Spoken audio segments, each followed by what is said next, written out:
Bonjour à tous, on se retrouve aujourd'hui pour un petit complément sur le système différentiel.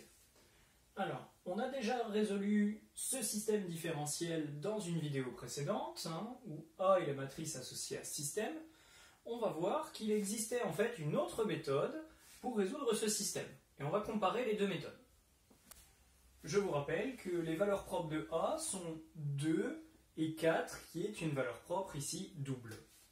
De même, les vecteurs propres sont ici ceux que je viens de noter. Alors je dis les vecteurs propres, ils ne sont pas uniques a priori, je suis bien d'accord, sauf que ce sont ceux que j'ai choisis dans la vidéo précédente. Voilà pourquoi je dis les vecteurs propres.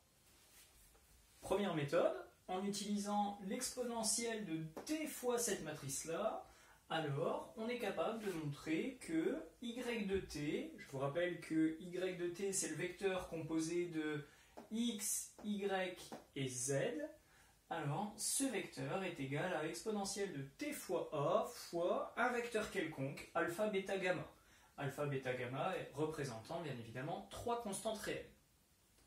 À l'aide de l'exponentielle, on a montré dans la vidéo précédente que x de t, y de t et z de t pouvaient s'écrire sous cette forme. Donc là, ici, on a une méthode de résolution. Voyons maintenant avec la deuxième méthode donnée dans le cours.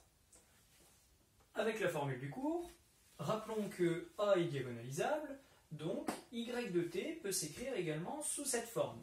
V1, V2 et V3 représentant les vecteurs propres que j'ai choisis juste au-dessus. On trouve que y de t peut s'écrire de cette façon. Alors, on remarque qu'il y a quand même une grosse différence d'écriture entre les deux. Est-ce que les deux solutions sont les mêmes?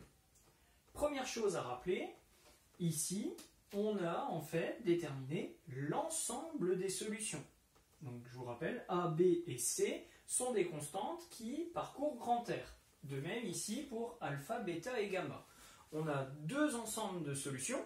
On se demande, est-ce que ces deux ensembles sont égaux? C'est-à-dire, est-ce que le choix de A, B, C détermine un unique choix de alpha, bêta, gamma? On va essayer de voir ça, et pour voir ça, ce qu'on va faire, on va évaluer tout d'abord t en 0. J'ai évalué en 0 dans la première partie, je remarque que j'obtiens le vecteur alpha, bêta, gamma. Donc alpha, bêta et gamma sont en fait les coordonnées de y0 dans la base qui est ici mise en vert, la base canonique. Là, c'est la base qu'on connaît par cœur. Voyons maintenant ce qui se passe pour la deuxième. y0 peut s'écrire ainsi. Si je décompose, c'est en fait a fois v1 plus b fois v2 plus c fois v3. A, b et c sont donc les composantes de y0, pas dans la base canonique, dans la base de vecteurs propres que j'ai choisis. Alors, c'est-à-dire ici, est-ce qu'il y a un lien? Oui, je peux passer de alpha, bêta, gamma à ABC à l'aide d'un changement de base. Je remarque que alpha, bêta, gamma peut s'exprimer P fois ABC. Qui est P? C'est la matrice que j'obtiens lorsque je concatène chacun de mes vecteurs propres. C'est une matrice inversible puisqu'elle me fait passer d'une base à une autre. Ainsi, le choix de ABC fixe un unique choix pour alpha, bêta, gamma. Donc, l'ensemble qui est ici, l'ensemble des solutions décrites par la formule de cours, est en fait le même ensemble de solutions qui est décrit ici à l'aide de l'exponentielle.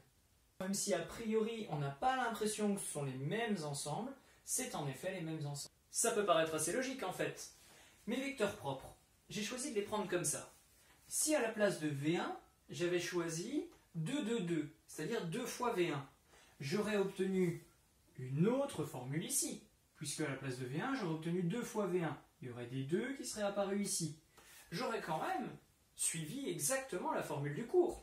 Donc à la fin, j'aurais obtenu une autre expression des solutions, mais cette expression comme ensemble de solutions aurait été le même que cet ensemble, qui aurait été le même que cet ensemble. Ainsi, la boucle est bouclée, et en effet, tout est bien égal.